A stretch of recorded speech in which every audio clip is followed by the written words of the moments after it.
Do you still remember Megan Fox, the sex bomb who once sent Hollywood spinning after Transformers 2007? Yet behind all that fame, she suddenly disappeared. No major scandals, no standout films, just a handful of rare everyday photos that left the public stunned. Megan was brutally bullied for her looks, struggled with deep insecurities, and even shocked everyone when she called director Michael Bay a literal Hitler. So what really happened? These never-before-seen private photos will reveal the parts of her story you've never heard. Keep watching to uncover the truth behind the image of one of the most iconic sex symbols of the decade. Megan Fox was born on May 16, 1986 in Oak Ridge, Tennessee, into a family that was far from perfect. Her father, Franklin Thomas Fox, worked as a parole officer. Her mother, Gloria Darlene, was in real estate. The marriage didn't last. When Megan was just 3 years old, her parents split, leaving an invisible mark of brokenness on the little girl. After the divorce, her mother remarried and the family moved to Port St. Lucie, Florida. But it wasn't the sunny, carefree childhood paradise people imagine Florida to be. Inside that home, strict religious rules sat above everything else. Megan and her sister Christy lived under the tight control of her mother and stepfather, Tony Tenaccio. Sometimes that control bordered on bizarre.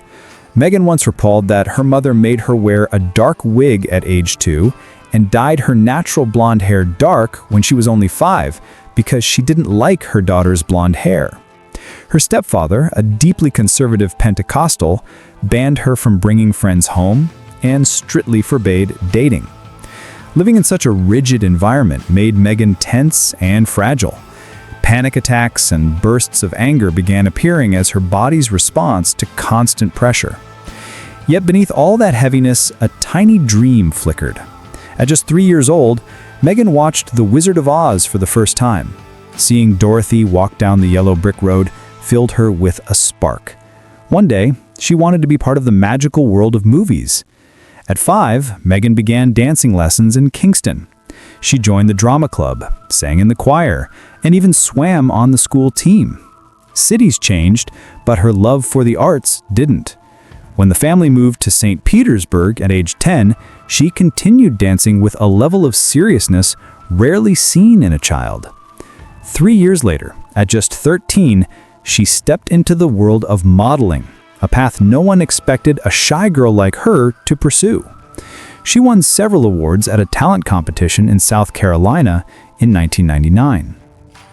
At the same time, Megan attended a Christian high school where mockery, gossip, and bullying were part of daily life.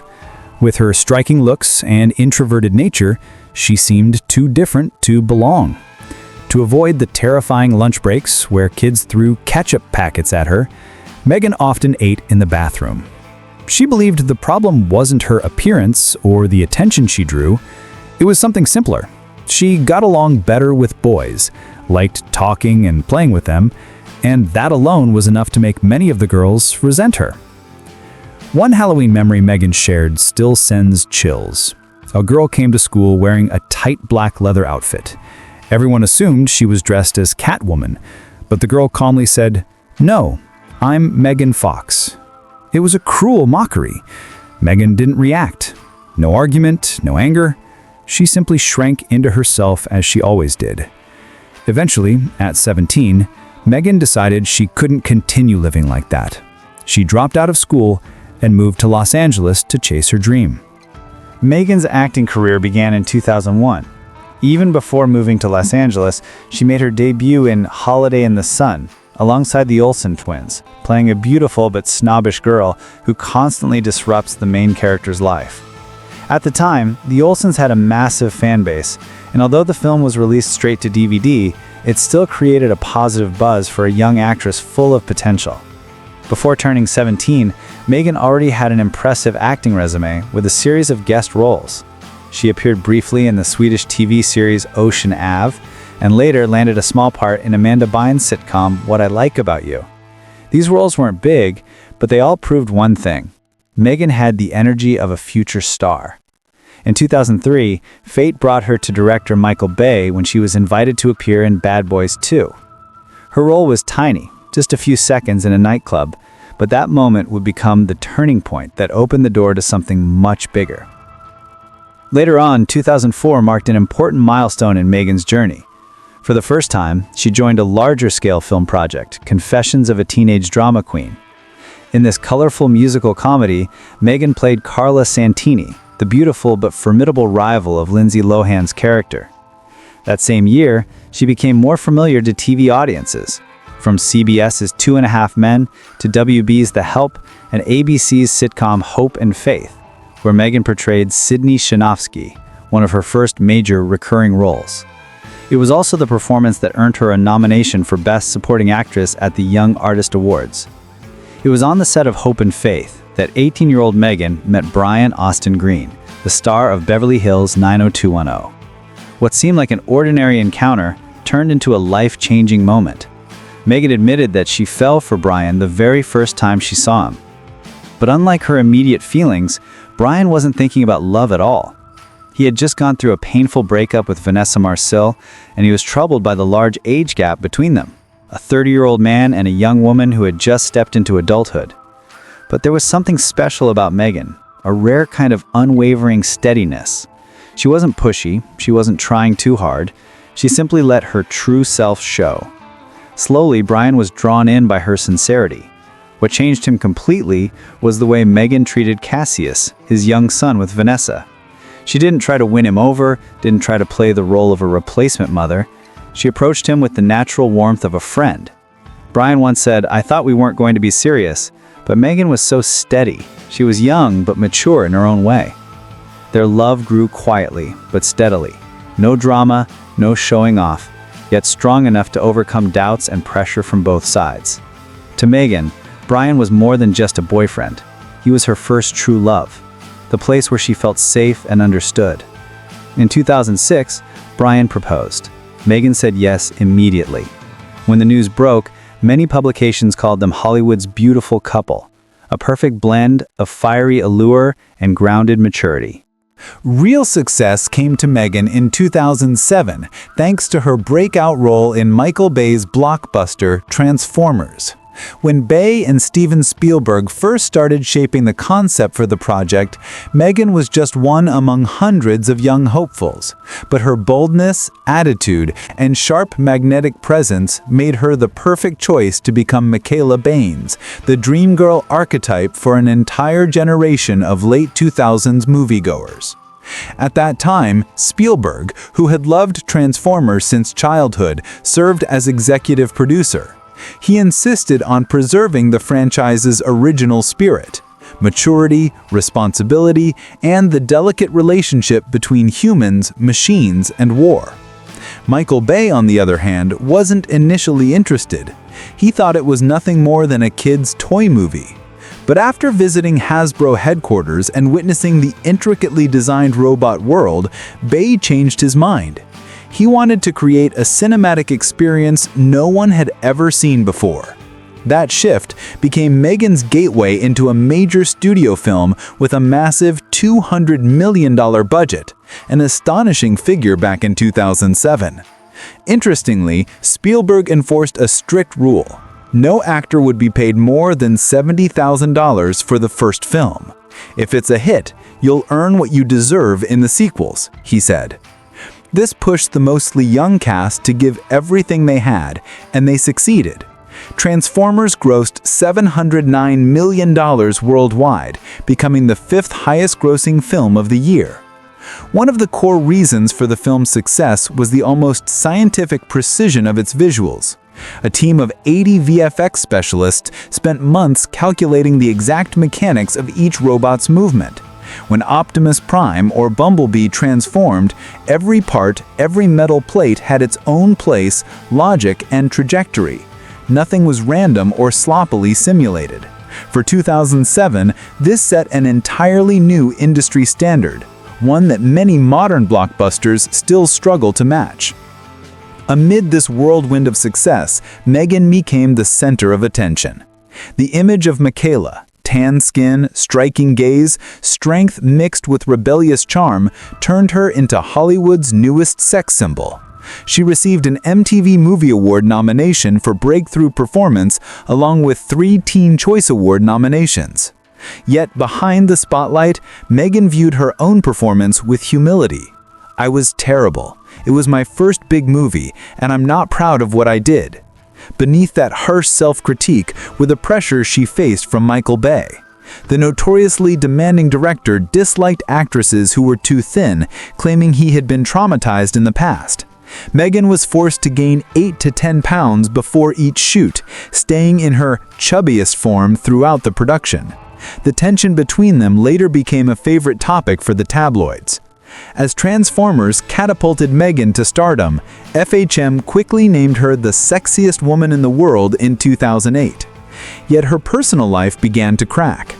Megan and Brian Austin Green were already engaged, but her relentless work schedule pushed them further apart. When paparazzi photographed her without her ring, breakup rumors became inevitable. Around the same time, she was caught in speculation about a romance with co-star Shia LaBeouf, something both of them stayed silent about back then. Years later, she quietly admitted, "I loved him, it was a real romantic connection." But Megan and Brian's story wasn't over. 10 months apart made them realize they still belonged together. Brian proposed again, and Megan said yes. During this period, she appeared in 2 mid-tier projects, How to Lose Friends and Alienate People, and Whore.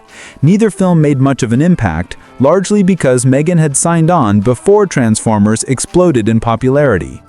It explained why a rising star suddenly appeared in projects that seemed beneath her new status. However, that brief lull didn't last long. Megan soon stepped into another wave of major releases: Transformers: Revenge of the Fallen, and Jennifer's Body, the feminist-charged horror film that would later become a cult classic. In 2009, in Transformers: Revenge of the Fallen, Fox, as expected, returned as Michaela Baines. Once again, Michael Bay's demands pushed her past her breaking point. In an interview with The Telegraph, Fox revealed a shocking hidden truth. She compared Michael Bay to a real Hitler. For a young rising actress, that was the kind of statement that could wipe out an entire career. She said Bay demanded that she gain weight according to his standards and that she maintain a perfectly deep tan he envisioned. To Fox, it no longer felt like acting. It felt like being molded into someone else's idea. Then, with just one interview, everything exploded. Several sources claimed Megan was fired at the order of Steven Spielberg, the franchise's executive producer. Michael Bay later publicly stated that Spielberg told him, "Fire her, immediately." Megan's side, however, told a different story. She walked away from the project because she could no longer tolerate the control and treatment she faced. To this day, the question of who fired whom remains a mystery. Each side tells a different version, and audiences are left stuck between fragments of truth and half-truths. Just as Megan once said, "Believe whatever you want to believe." When Transformers 3 began production, Fox was no longer part of the cast. The lead female role was handed to Rosie Huntington-Whiteley. As fans debated fiercely, Megan's life moved into an entirely new chapter. Amid the turmoil in her career, the infamous Hollywood crime group known as the Bling Ring broke into the home of Brian Austin Green, Megan's boyfriend at the time. Between 2008 and 2009, the group carried out over 50 burglaries targeting celebrities. Paris Hilton suffered the most, losing $3 million in valuables and being robbed multiple times. It was a period of unease across Hollywood, and Megan found herself dragged into scandals she never asked for. But 2009 wasn't all chaos.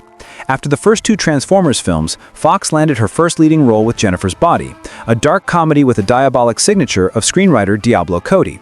The film wasn't an immediate success upon release, but over time it became a cult classic, especially among female audiences.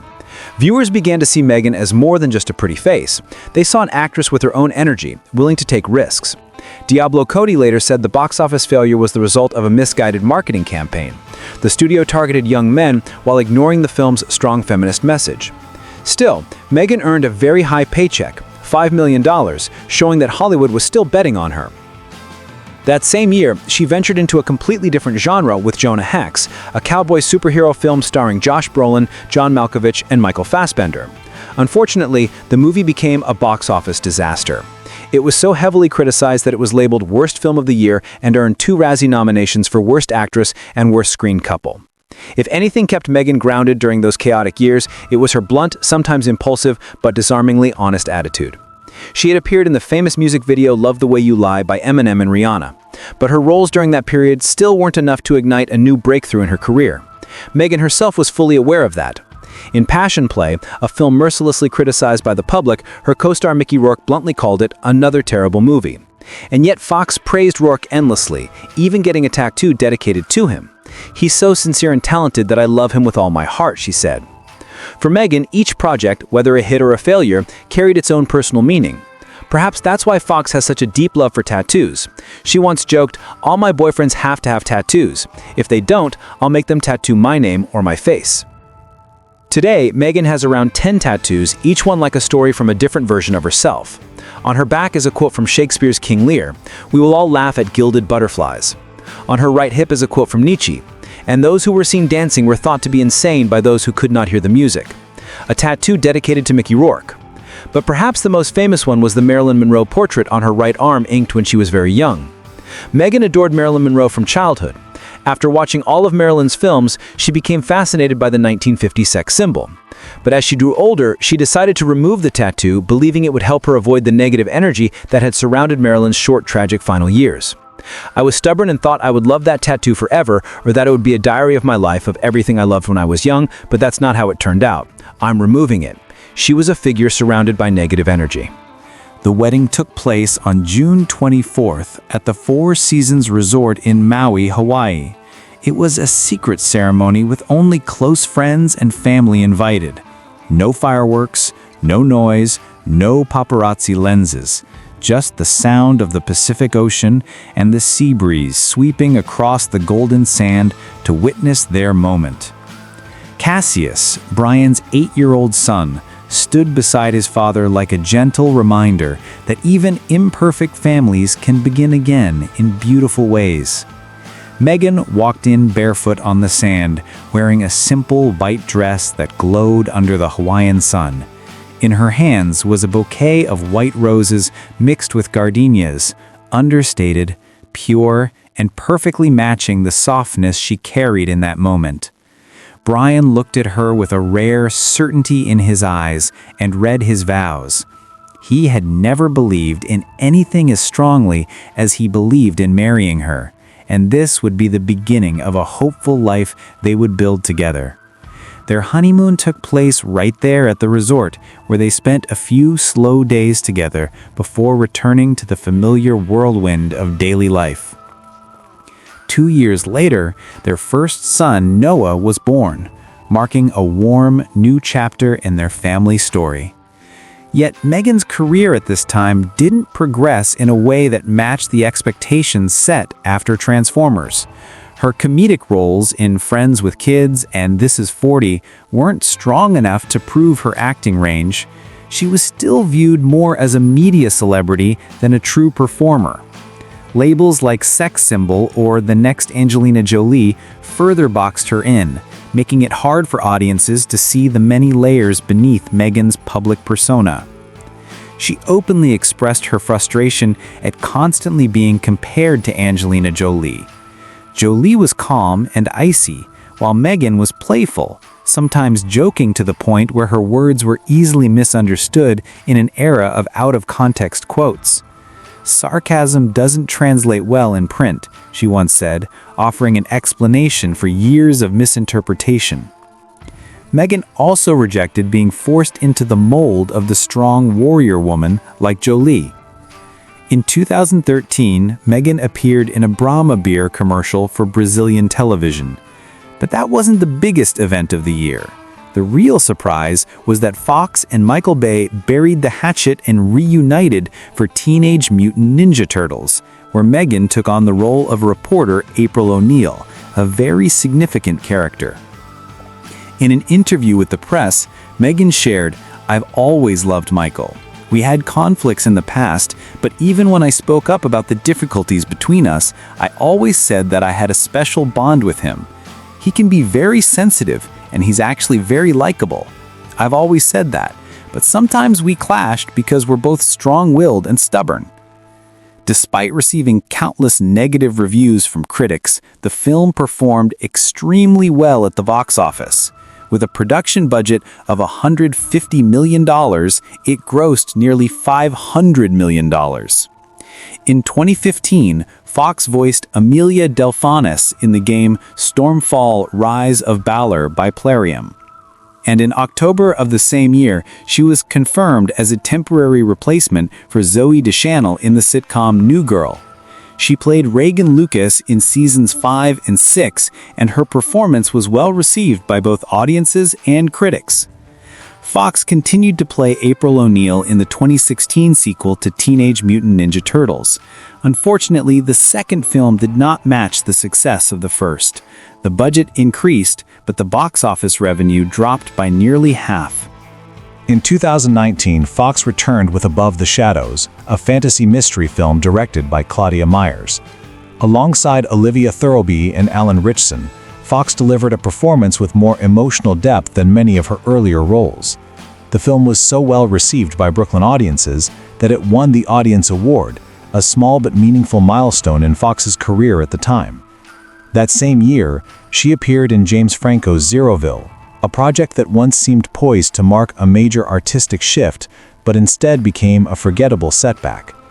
Filming began in 2014, yet the movie sat on the shelf for years after the production company went bankrupt. When it finally premiered, Zeroville was critically slammed, bombed at the box office, and even earned 3 Razzie nominations. Amid that disappointment, Fox continued appearing in a few streaming-only action films, but their low quality did little to revive her reputation. Still, throughout the setbacks, Megan held on to a strange kind of determination. She refused to stay trapped in the sex symbol box the media had placed her in for so many years. "I like playing crazy people," Fox admitted. "Any female character with a complicated psyche excites me." Motherhood shifted her perspective, especially her sense of responsibility toward the roles that might one day embarrass her children. This newfound maturity quietly reshaped her career, making her more cautious, more selective, and more private. In early 2020, Fox appeared in the family film Think Like a Dog, which was released through premium VOD instead of theaters. A year later, she made a surprisingly strong comeback with 3 thrillers: Midnight in the Switchgrass, co-starring Bruce Willis, Till Death, widely considered her strongest performance in years, and Night Teeth, released directly on Netflix. The first 2 titles even had posters displayed in select European theaters, giving her a rare glimmer of spotlight. Night Teeth, however, was mostly discovered through streaming. In 2022, Fox appeared in Big Gold Brick, the ambitious debut feature of director Brian Petsos, but its bold, eccentric storytelling and awkward attempts at artfulness were rejected by audiences, and the film became a major flop. On the personal front, in May 2020, Brian Austin Green announced that he and Megan had separated after nearly a decade together. A year later, their marriage officially ended. Their 3 sons, born in 2012, 2014, and 2016, have since become Megan's top priority. After giving birth to her first child, Megan completely immersed herself in motherhood, and just 10 months later, the couple announced they were expecting their second baby. Later, Megan admitted in an interview that none of their children had been planned. Both she and Brian believed in fate and a bit of luck. But the second pregnancy wasn't as easy as the first. During that period, Megan was filming while caring for a toddler, and the pressure kept building. After their second child was born, the cracks they had long tried to ignore finally became visible. By late summer 2015, the public was stunned to learn that Megan had filed for divorce and requested full custody of both children. For many, it felt like the collapse of what once looked like a peaceful family. In this story, it's impossible not to mention Cassius, Brian's son from his previous marriage. Megan had helped raise him since he was 3, and she considered herself a real stepmother. She never flaunted it or demanded recognition. Megan simply took on everything quietly. Bedtime stories, school drop-offs, teaching, caring, and loving him as if he were her own. But that quiet devotion often left her feeling hurt when people failed to acknowledge her true role in his life. As for the root of their marital problems, those close to the couple said Megan was worn down by Brian's controlling nature. He wanted her to spend most of her time at home, which clashed with her desire to return to acting and continue growing as an individual. Megan, meanwhile, preferred a more open, expressive way of raising their kids. Noah was allowed to wear dresses if he wanted to, and all three children grew up in a lively, sometimes chaotic, but honest household. Megan once joked, "My house is like a UFC match happening all day long. Anything can become a weapon." Then, something unexpected happened. While the divorce paperwork was still ongoing, Megan became pregnant with their third child. The news forced both of them to rethink everything. For the sake of their kids, they decided to give their relationship another chance. Megan withdrew the divorce petition, and the two started over. Looking back, Brian later shared with a sense of relief, "We're not perfect, but we have 3 amazing kids and a relationship worth fighting for." Divorce can sometimes be the right choice, but this time we chose to stay and try a little harder every day.